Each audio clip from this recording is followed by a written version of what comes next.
नमस्कार, जनता टीवी देख रहे हैं आप और मैं हूं आपके साथ रितेश कुमार गौतम और यूपी दिवस को आपको हार्दिक शुभकामनाएं। खबरों की शुरुआत करते हैं एक बड़ी खबर के साथ। ब्रेकिंग न्यूज से आपको रूबरू करा दें। लखनऊ से यूपी दिवस पर कार्यक्रम का आयोजन आज किया जाएगा। अवध शिल्पग्राम शहीद पथ पर एक कार्यक्रम होगा। कार्यक्रम में सम्मिलित होंगे मंत्री जयवीर सिंह। यूपी दिवस समारोह के अवसर पर यह कार्यक्रम का आयोजन किया जाएगा, जिसमें खेल की उपलब्धियों के लिए सम्मान आपको बता दें दिया जाएगा। लक्ष्मण लक्ष्मीबाई पुरस्कार से होंगे सम्मानित। तो बड़ी खबर, अहम जानकारी, यूपी दिवस के मौके पर आज एक कार्यक्रम का आयोजन होगा। अवध शिल्पग्राम शहीद पथ पर होगा कार्यक्रम का आयोजन। तो बड़ी खबर, अहम जानकारी आपको बता रहे हैं। पूरे प्रदेश भर में अलग अलग जगहों पर कार्यक्रम का आयोजन किया जा रहा है यूपी दिवस के मौके पर, और लखनऊ में भी भव्य कार्यक्रम होगा।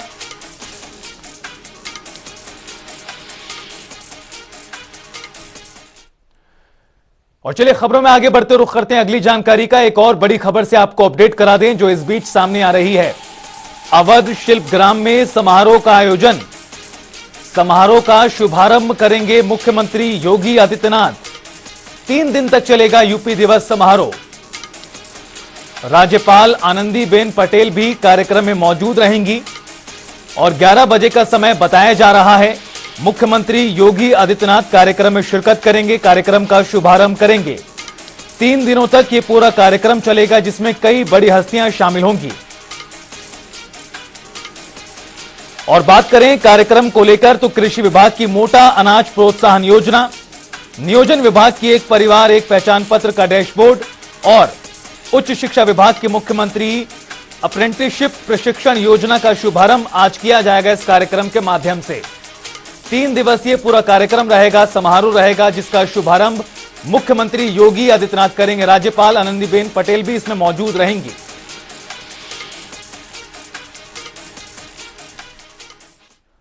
और लखनऊ से हमारे सहयोगी अनूप कुमार सिंह हमारे साथ जुड़ गए हैं ज्यादा जानकारी के लिए। अनूप, यूपी दिवस को लेकर पूरे प्रदेश भर में कार्यक्रम का आयोजन किया जा रहा है। लखनऊ में भी 3 दिवसीय कार्यक्रम की शुरुआत आज होगी। कार्यक्रम को लेकर क्या कुछ तैयारियां हैं? कितने बजे कार्यक्रम शुरू होगा? देखिए, उत्तर प्रदेश के लोगों के लिए आज खास दिन है। उत्तर प्रदेश का जो दिवस मनाया जा रहा है, निश्चित रूप से उत्तर प्रदेश में हर जिले में हर धूमधाम से मनाया जा रहा उत्तर प्रदेश दिवस। आज लखनऊ में मुख्यमंत्री योगी आदित्यनाथ इसकी शुरुआत करेंगे। 10:30 बजे करीब वहां पर पहुंचने ही वाले हैं। पहुंचने के बाद वहां पर आनंदीबेन पटेल भी, उत्तर प्रदेश की राज्यपाल, पहुंचेंगी। कार्यक्रम तमाम वहां पर जो उत्तर प्रदेश की संस्कृति है, वहां की छवि आपको देखने को वहां से मिलेगी। साथ ही साथ कई योजनाओं का लोकार्पण भी वहां पर किया जाएगा। दूसरी तरफ अगर देखा जाए तो उत्तर प्रदेश नोएडा के जो डीएम है सुभाष हलवाई, वो लक्ष्मण पुरस्कार से सम्मानित किया जाएगा।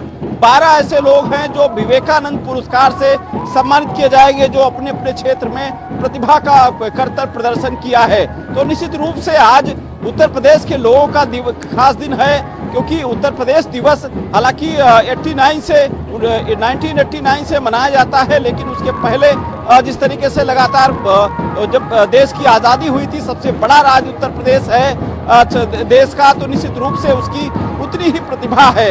यहाँ के जो लोग हैं वो उत्तर प्रदेश के, चाहे किसी भी चीज में आओ देखा जाए तो एक अलग से पहचान बनाते हैं। निश्चित रूप से आज मुख्यमंत्री योगी आदित्यनाथ ने जिस तरीके से निर्देश दिया था कि उत्तर प्रदेश में जो यूपी दिवस है वो काफी धूमधाम से मनाया जाए, और यहाँ उत्तर प्रदेश से चाहे स्वतंत्रता सेनानियों की बात करें, जब देश की आजादी की बात हुई थी तो तमाम कार्यक्रम का आयोजन जिस तरह से किया जा रहा है, लगातार आप जानकारी दे रहे हैं, लेकिन अगर देखा जाए तो काफी कुछ सांस्कृतिक कार्यक्रम भी इस दौरान देखने के लिए मिलेंगे। अब चूंकि बेहद ही खास मौका है, 26 जनवरी भी बेहद पास है, तमाम तैयारियां हैं, और आपके पीछे भी जिस तरह से नजारा भी दिखाई दे रहा था, एक बार प्रयास ये भी करें, तस्वीरें दिखाएं, और साथ ही साथ पूरा 3 दिवसीय कार्यक्रम किस तरह का रहेगा, कौन कौन सी ऐसी योजनाएं हैं जिनका शुभारंभ मुख्यमंत्री योगी आदित्यनाथ करते नजर आएंगे?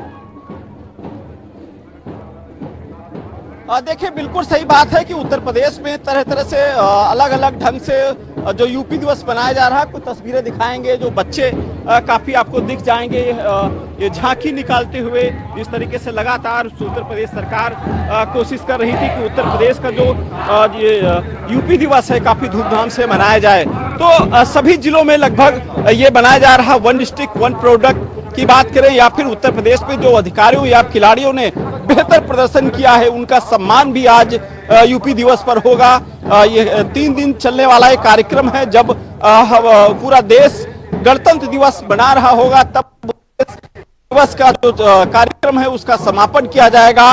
पूरा विस्तृत रूप से उत्तर प्रदेश के हैं जो सरकार की योजनाएं हैं या फिर तमाम जो चीजें हैं उसको लेकर भी प्रदर्शन है कि उत्तर प्रदेश जब उस समय गठन हुआ था, राज्य का दर्जा मिला था, उस समय से और आज तक किस तरीके से उत्तर प्रदेश ने अपने विकास को, एजेंडे को ऊपर बढ़ाया है, किस तरीके से यहाँ के लोग धीरे धीरे जो अर्थव्यवस्था को मजबूत कर रहे हैं, उस पर लगातार सरकारों ने क्या किया है, इन सब चीजों को लेकर पिछले 3 दिनों तक आगामी कार्यक्रम चलने वाला है। तो आज मुख्यमंत्री योगी आदित्यनाथ इसकी शुरुआत करेंगे अवध शिल्प ग्राम में। वहां पर जयवीर सिंह मंत्री हैं वो भी मौजूद रहेंगे, तमाम और मंत्री रहेंगे, तमाम अधिकारी वहां पर मौजूद रहेंगे, क्योंकि आज का दिन उत्तर प्रदेश के लोगों के लिए भी खास दिन है, उत्तर प्रदेश के लिए भी खास दिन है। अनूप, बेहद ही खास मौका है, जिस तरह से आप भी बता रहे हैं, बेहद ही तैयारियां हैं वो भी साफ तौर पर दिखाई दे रही हैं। लेकिन अगर हम इन तीनों दिनों का जिक्र करें, चूंकि आज 24 है, कल 25 और फिर 26 तारीख बेहद खास दिन उस दिन भी होने वाला है। अगर देखा जाए तो कौन कौन से ऐसे कार्यक्रम रहने वाले इन पूरे 3 दिनों में जो आकर्षण का केंद्र रहेंगे, चूंकि बताया यह भी जा रहा है कि ना सिर्फ प्रदेश बल्कि प्रदेश के बाहर की भी जो संस्कृतियां हैं, जो कला है, वो यहां पर देखने के लिए मिलने वाली है। देखिए उत्तर प्रदेश में सांस्कृतिक कार्यक्रमों का जो आयोजन किया गया है, वो चाहे उत्तर लखनऊ की बात करें या तमाम जिलों की बात करें, वहां पर कार्यक्रम का आयोजन किया गया है। तमाम पूर्वांचल के ऐसे जिले हैं, जैसे बलिया की बात करें, वहां तमाम स्वतंत्रता सेनानी जिस समय देश की आजादी में अपनी आहुति दी थी, तो वहां पर आजादी से संबंधित कार्यक्रम है। उत्तर प्रदेश में वन डिस्ट्रिक्ट वन प्रोडक्ट के कार्यक्रम तमाम चलाए जा रहे हैं। अपनी जो सरकार की योजनाएं हैं उनकी किस तरीके से प्रदर्शन हुआ है, किस तरीके से सरकार अपनी उत्तर प्रदेश में विकास विकसित करने के लिए अपनी योजनाएं चला रही हैं। और फिर शुरुआत से जिस समय उत्तर प्रदेश को राज्य का दर्जा मिला था, तब उत्तर प्रदेश के हालात क्या थे, धीरे धीरे उत्तर प्रदेश कैसे विकास के रास्ते पर चल रहा है, इन सब तमाम चीजों को लेकर सांस्कृतिक कार्यक्रम है। अपनी एक बार उत्तर प्रदेश की जो धरोहर है उसकी एक हमारी पहचान है, यही सब कार्यक्रमों को लेकर आज जो शुरुआत की गई है।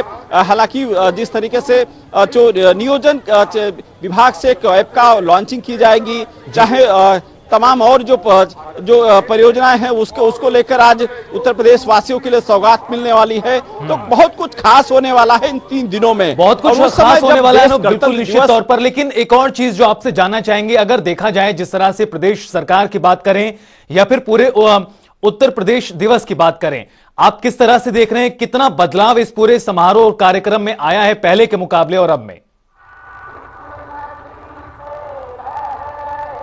देखिए बिल्कुल बहुत बड़ा सवाल है, क्योंकि जिस समय आजादी के बाद उत्तर प्रदेश के बाद जब उत्तर प्रदेश राज्य का एक दर्जा मिला था, तब वो स्थिति बहुत ही खराब थी। उत्तर प्रदेश के हालांकि जो किसानों की बात करें, तमाम अभी भी समस्याएं हैं। ऐसा नहीं कि उत्तर प्रदेश बिल्कुल सही परिपक्व हो चुका है, यहाँ के लोग काफी खुशहाल हैं, अभी भी किसान परेशान हैं। उनको लेकर सरकारें लगातार प्रयास कर रही हैं। सरकारें बनती और बिगड़ गई, लेकिन किसानों की समस्याएं हैं जस की तस हैं। सरकार प्रयास कर रही है और मुझे लगता कि जिस तरीके से यूथ अपने बेरोजगारी की बात करें, महंगाई की बात करें, उसको लेकर कहीं न कहीं संघर्ष कर रहा है। सरकार के साथ साथ लोग भी कोशिश कर रहे हैं कि उत्तर प्रदेश की जो आज की जो परेशानियां हैं वो दूर हो। जो तमाम उत्तर प्रदेश के यूथ हैं बाहर नौकरी के लिए जाते हैं, वो समस्याएं दूर हो। मुझे लगता है इसी वजह से ग्लोबल इन्वेस्टर समिट के माध्यम से जब तमाम कंपनियां उत्तर प्रदेश में उद्योग लगाएंगी, तो कहीं न कहीं उत्तर प्रदेश के लोग हैं उनको उत्तर प्रदेश में ही रोजगार मिलेगा।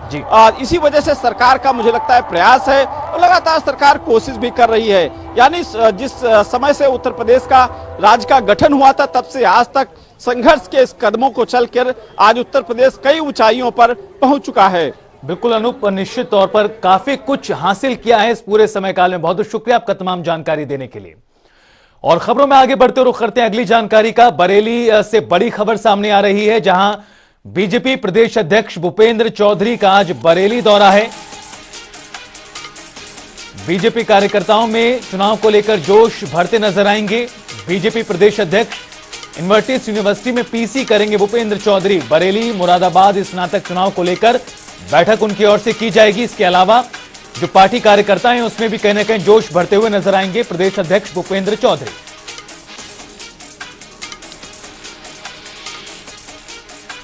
फजल उर रहमान हमारे सहयोगी ज्यादा जानकारी के लिए हमारे साथ जुड़ गए हैं। फजल, बीजेपी प्रदेश अध्यक्ष भूपेंद्र चौधरी का बरेली दौरा है आज, कार्यक्रम किस तरह से रहने वाला है, तैयारियां कैसी हैं और कितना महत्वपूर्ण तमाम आगामी राजनीतिक कार्यक्रमों के संदर्भ में?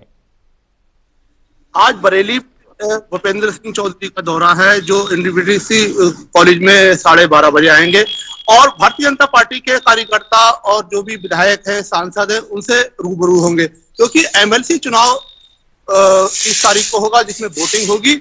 वोटिंग के चलते वो पूरी तरीके से भारतीय जनता पार्टी के कार्यकर्ताओं को किस तरीके से वोट डलवानी है, कैसे बूथों पर लोगों को लाना है और पूरी तरीके से जीतने की कोशिश करना है, किस तरीके से पूरा षड्यंत्र पूरा प्रोग्राम बनाया जाएगा, इसके लिए उन्होंने इंडिविजुअल कॉलेज को रखा है, जहां पर 12:30 बजे भूपेंद्र सिंह चौधरी प्रदेश अध्यक्ष पहुंचेंगे और लोगों से रूबरू होंगे। क्योंकि लगातार भारतीय जनता पार्टी की ये सीट रही है, क्योंकि 2 बार यहाँ से जयपाल बिष्ट भारतीय जनता पार्टी के चुने गए हैं और तीसरी बार हैट्रिक चांस है, क्योंकि भारतीय जनता पार्टी लगातार कोशिश करेगी कि ये हैट्रिक बनाई जाए, क्योंकि भारतीय जनता पार्टी के यहाँ पर करीब 7 विधायक हैं और सांसद भी है और मेयर भी है। जो इंडिविजुअल कॉलेज है उसमें तो वो जो है उमेश गौतम है, उनका मेयर है भारतीय जनता पार्टी के बरेली के, उनका ये कॉलेज है जी।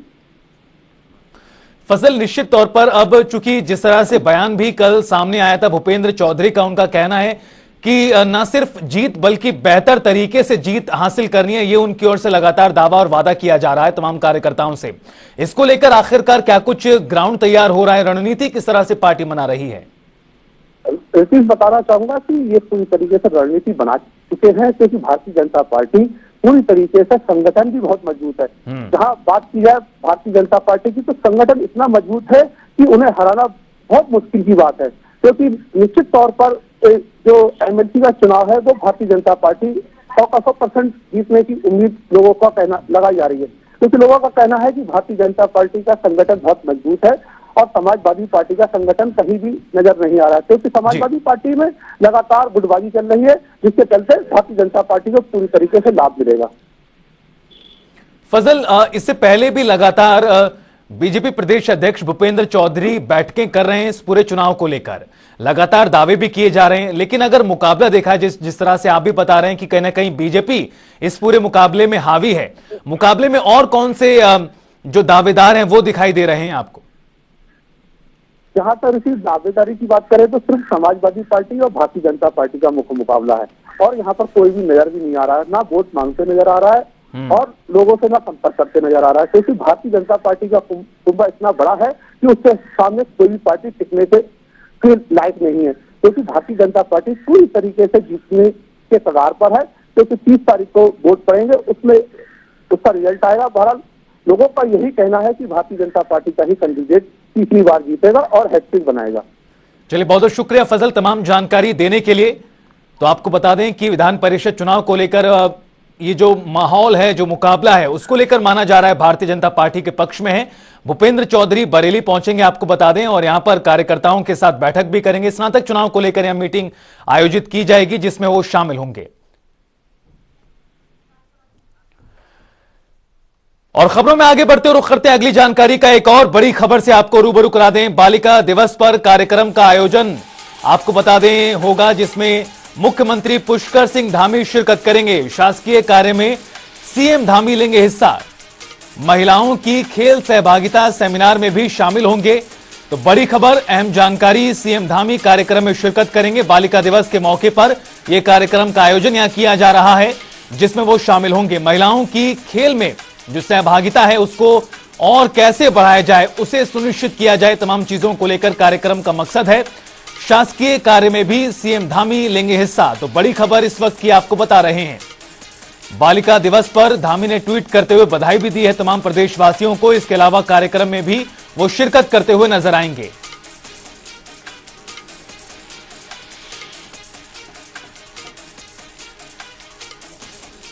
बालिका दिवस पर मुख्यमंत्री पुष्कर सिंह धामी ने ट्वीट कर बधाई दी है। आपको बता दें कि कार्यक्रम का आयोजन किया गया है जिसमें वो शामिल होते हुए नजर आएंगे।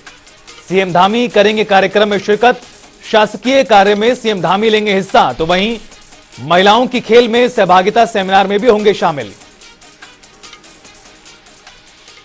और देहरादून से हमारे सहयोगी अजीत कांबोज हमारे साथ जुड़ गए हैं ज्यादा जानकारी के लिए। अजीत, बालिका दिवस के मौके पर जिस तरह से कार्यक्रम का आयोजन किया गया है, क्या कुछ इस कार्यक्रम को लेकर तैयारियां, ताजा अपडेट्स? बिल्कुल, अगर राजधानी देहरादून की बात किया तो अब कुछ ही देर बाद 11 बजे रितेश ये पूरा कार्यक्रम होना है, जिसमें बतौर मुख्य अतिथि मुख्यमंत्री पुष्कर सिंह धामी शामिल होंगे। और बालिका दिवस के मौके पर परेड मैदान में कार्यक्रम होने जा रहा है, जिसमें महिलाओं की खेलों में क्या सहभागिता हो सकती है, इस विषय को लेकर यह बड़ा कार्यक्रम है जिसमें मुख्यमंत्री शामिल होंगे। और खेल मैदान को लेकर जिस तरह से तमाम तैयारियां यहाँ पर की गई हैं, खुद मुख्यमंत्री शामिल होने जा रहे हैं, तो ऐसे में विभाग की तरफ से भी तैयारियां काफी की गई है। उम्मीद यह है कि बालिका दिवस के मौके पर जब मुख्यमंत्री कार्यक्रम में शामिल होंगे, बालिकाओं से जुड़ी हुई कई चीजें, कई बातें यहाँ पर साझा की जाएंगी। तो सरकार की तरफ से क्या कुछ योजनाएं बालिकाओं को लेकर चल रही हैं, क्या कुछ इसमें खास किया जा सकता है, इन तमाम विषयों को लेकर मुख्यमंत्री के संबोधन में सामने निकलकर आ सकता है। और क्या कुछ मुख्यमंत्री सौगात दे सकते हैं बालिका दिवस के मौके पर, तो इसका भी इंतजार रहेगा। जी अजीत, अगर देखा जाए तैयारियां कार्यक्रम को लेकर, तो वो किस तरह से दिख रही हैं? क्या कुछ कार्यक्रम में आज आकर्षण का केंद्र रहने वाला है? चूंकि बताया यह भी जा रहा है कि मुख्यमंत्री पुष्कर सिंह धामी न सिर्फ बालिका दिवस पर आयोजित कार्यक्रम बल्कि इसके अलावा भी अन्य कार्यक्रमों में वो शामिल होते नजर आएंगे। बिल्कुल, बालिका दिवस को लेकर जो मुख्य कार्यक्रम है वो अब से कुछ ही देर बाद परेड मैदान के बहुउद्देशीय जो क्रीड़ा हॉल है उसमें शुरू होने जा रहा है, और खेल विभाग ने इसकी पूरी तैयारी भी की है। और दूसरी तरफ महिला एवं बाल विकास विभाग की तरफ से भी एक बड़ा कार्यक्रम राजधानी देहरादून में ही आयोजित होने जा रहा है। लेकिन मुख्यमंत्री की अगर बात की जाए तो मुख्यमंत्री अब से कुछ ही देर बाद 11 बजे जो बड़ा कार्यक्रम है इसमें शामिल होंगे।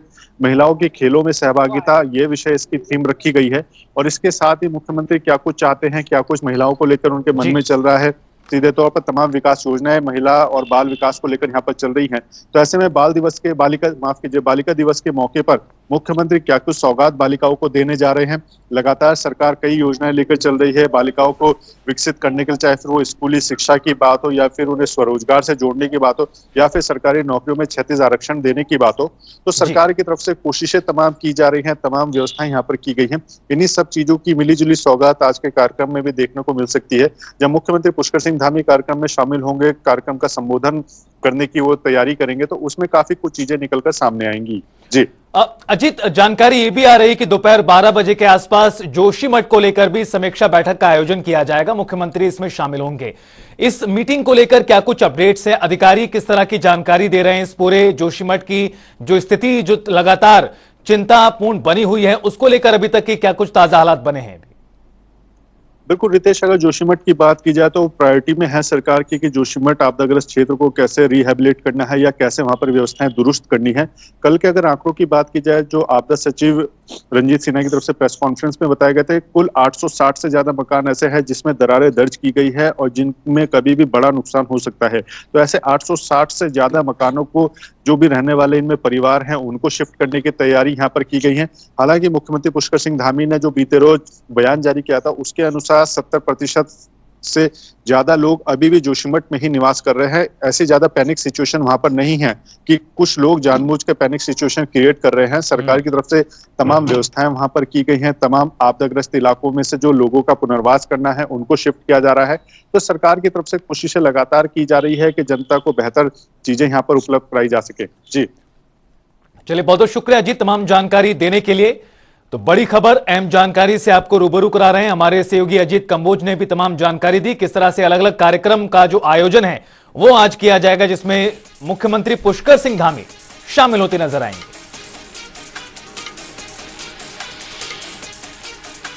तो आपको बता रहे हैं कि दोपहर 12 बजे सचिवालय में यह बैठक होगी।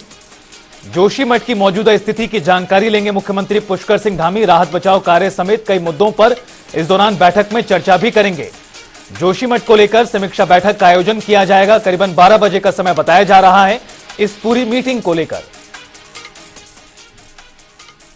और अजीत कंबोज हमारे साथ लगातार जुड़े हुए हैं। अजीत, जिस तरह से आपसे पहले भी बात हो रही थी, जोशीमठ की ताजा स्थिति को लेकर जो जानकारी है वो मुख्यमंत्री आज हासिल करते नजर आएंगे। अगर देखा जाए तमाम जो लोग हैं इस पूरे आपदाग्रस्त इलाके के, उन लोगों का क्या कहना है? चूंकि हाल के दिनों में जिस तरह से बर्फबारी और बारिश का दौर भी देखने के लिए मिला, परेशानी उससे कहीं ना कहीं आम लोगों की बढ़ गई है। आज ही मौसम विभाग ने ऑरेंज अलर्ट उत्तराखंड के लिए जारी किया है, जिसमें आज पहाड़ी जनपदों में भारी बारिश और बर्फबारी की संभावना जताई गई है। तो इसके चलते जोशीमठ में भी दिक्कतें बढ़ने की उम्मीद है, क्योंकि जिस तरह से औली की अगर बात की जाए, औली में लगातार बर्फबारी होती है और उसका जो पूरा ढलान है वो जोशीमठ क्षेत्र को कवर करते हुए नीचे अलकनंदा तक जाता है। तो ऐसे में जो तमाम दरारें जोशीमठ शहर में पड़ रही हैं, उसमें काफी संख्या में इजाफा यहाँ पर हो सकता है, क्योंकि अगर बर्फबारी होती है तो सीधे तौर पर जो दरारें हैं उसमें भी बर्फ जाने का काम करेगी, और जब वो मेल्ट होना शुरू होगी, जब पिघलना शुरू होगी, तो वो सीधे पानी के रूप में बाहर निकलने लगेगी। तो ऐसी सिचुएशन से निपटने के लिए यहाँ पे आपदा प्रबंधन विभाग लगातार काम कर रहा है। मुख्यमंत्री पिछले 3 दिन से लगातार जोशीमठ आपदा को लेकर वरिष्ठ अधिकारियों के साथ शासन में लगातार बातचीत कर रहे हैं, उनके साथ चर्चा कर रहे हैं। तो ऐसे में सरकार की तरफ से क्या कुछ व्यवस्थाएं वहां पर दुरुस्त की जा सकती हैं, इन तमाम विषयों को लेकर यहाँ पर काम किया जा रहा है। सरकार के जो सचिव हैं आपदा प्रबंधन विभाग के, वो लगातार यहाँ पर मॉनिटरिंग कर रहे हैं। कई बड़े अधिकारी जो है वो जोशीमठ में ही कैंप कर रहे हैं। तो ऐसे में सरकार की तरफ से सिचुएशन किसी भी तरह से दिक्कत भरी ना हो, उसकी पूरी कोशिश की जा रही है। आम जनता को बर्फबारी या बरसात में कोई परेशानी ना हो, इसको लेकर वहां पर जो पुनर्वास केंद्र या राहत शिविर जो बनाए गए हैं, वहां पर समुचित व्यवस्थाएं की गई हैं, चाहे हीटर्स की व्यवस्था हो या फिर वहां पर जो अलाव की व्यवस्थाएं की गई हैं। तमाम ऐसी चीजें हैं जो सरकार की तरफ से की जा रही हैं। और खुद मुख्यमंत्री पुष्कर सिंह धामी पूरे जो आपदा राहत कार्य जोशीमठ में चल रहे हैं उनकी मॉनिटरिंग कर रहे हैं। तो ऐसे में जो ग्राउंड जीरो पर जो तमाम अधिकारी, जो पूरी टीम लगी हुई है, वो भी लगातार मेहनत कर रही है, लगातार कोशिश कर रही है। पुनर्वास पर सीधे तौर पर मुख्यमंत्री ने फोकस किया है कि अगर किसी को भी यहाँ से पुनर्वासित किया जाता है, विस्थापित किया जाता है, तो उनके लिए यहाँ पर समुचित व्यवस्थाएं की जाए। तमाम तरह की जो सिचुएशन है वो दिक्कत भरी ना हो। अजीत, पुनर्वास एक बेहद ही अहम मुद्दा है इस पूरे मामले में देखा जाए तो, चूंकि सबसे बड़ा सवाल लोगों की आजीविका का है, लोगों के रहन सहन का है। लेकिन इसके अलावा चूंकि जिस तरह से तमाम घरों में दरारें आई, या फिर उन होटलों का जिक्र करें जिन्हें जमींदोज की जाने की तैयारी हुई, लेकिन अभी स्थिति किस तरह की है? कितने घर ऐसे चिन्हित किए गए हैं जहां पर दरारें पड़ी हैं? और एक बड़ा सवाल यह है, क्या स्थिति अब पहले जैसी है या फिर अभी भी जो घरों में दरारें हैं वो बढ़ रही हैं? बिल्कुल, अगर घर की दरारों की बात की जाए, जो बीते रोज सचिव आपदा प्रबंधन की तरफ से प्रेस कॉन्फ्रेंस करके आंकड़े जारी किए गए थे, उसमें 860 से ज्यादा 860 से ज्यादा मकान ऐसे हैं जहां पर दरारें दर्ज की गई हैं, और रोजाना इनमें इजाफा हो रहा है। सरकार की तरफ से कोशिशें की जा रही हैं कि जल्द से जल्द यहां से लोगों को पुनर्वासित किया जाए, क्योंकि दरारें बढ़ रही हैं। लोगों के दिमाग में कई तरह की भ्रांतियां आ रही हैं, कई तरह की बातें चल रही हैं कि कभी भी सिचुएशन क्रिटिकल हो सकती है। तो सरकार भी इन तमाम व्यवस्थाओं, तमाम दिक्कतों से निपटने के लिए पूरी तरह से प्रयासरत है, और सरकार की पूरी कोशिश है कि जल्द से जल्द जो भी दिक्कत भरे मकान हैं उनको यहाँ पर चिन्हित कर लिया जाए। अगर वहां पर किसी तरह से शिफ्टिंग की तैयारी करनी है तो वो भी तय समय पर कर दी जाए। तो तमाम व्यवस्थाएं बनाने की कोशिश सरकार की तरफ से जोशीमठ को लेकर की जा रही है। और पिछले 3 दिनों से अगर मुख्यमंत्री की बात की जाए, वो डेली लगभग 1 से 1.5 घंटा शासन के वरिष्ठ अधिकारियों के साथ बैठक कर रहे हैं, चर्चा कर रहे हैं। ग्राउंड जीरो पर जो चीजें इंप्लीमेंट होनी है उसको लेकर दिशा निर्देश जारी कर रहे हैं। पैसे, बजट की अगर बात की जाए तो सीधे तौर पर जिला प्रशासन को यहाँ पर आदेश जारी किए गए हैं कि आप खर्च की जरूरत ना समझे। बिल्कुल अजीत, अब देखना होगा कि आज दोपहर होने वाली बैठक में आखिरकार क्या कुछ जानकारी बाहर निकल कर आती है। बहुत बहुत शुक्रिया आपका तमाम जानकारी देने के लिए। तो वहीं प्रदेश में मौसम का मिजाज कहीं ना कहीं बदला हुआ नजर आ रहा है। कई जिलों में ऑरेंज अलर्ट जारी हुआ है, कई जिलों में भारी बारिश की चेतावनी है। मौसम विभाग ने भारी बारिश की संभावना जाहिर की है, ओलावृष्टि और बिजली गिरने की भी संभावनाएं हैं। और नवीन शुक्ला हमारे सहयोगी ज्यादा जानकारी के लिए हमारे साथ जुड़ गए। नवीन, मौसम विभाग की ओर से ऑरेंज अलर्ट जारी किया गया है, कौन कौन से ऐसे इलाके हैं जहां बारिश और बर्फबारी को लेकर संभावनाएं जाहिर की गई हैं? जी रितेश, निश्चित तौर पर मौसम विभाग द्वारा फिर से अलर्ट मौसम विभाग ने जारी किया है। इसके साथ ही अगर बता दें तो उत्तरकाशी, चमोली, पिथौरागढ़ में भारी और भारी बारिश और बर्फबारी की संभावना मौसम विभाग ने जताई है। इसके साथ ही अगर देहरादून, टिहरी, पौड़ी, नैनीताल, चंपावत और उधम सिंह नगर की बात की जाए तो यहाँ पर भी जो है वह ओलावृष्टि और बिजली गिरने की संभावनाएं बताई गई हैं। कहीं ना कहीं मौसम विभाग लगातार अलर्ट जारी करता रहता है और जो भी मौसम विभाग द्वारा लगातार ये अपडेट जारी किया जाता रहता है।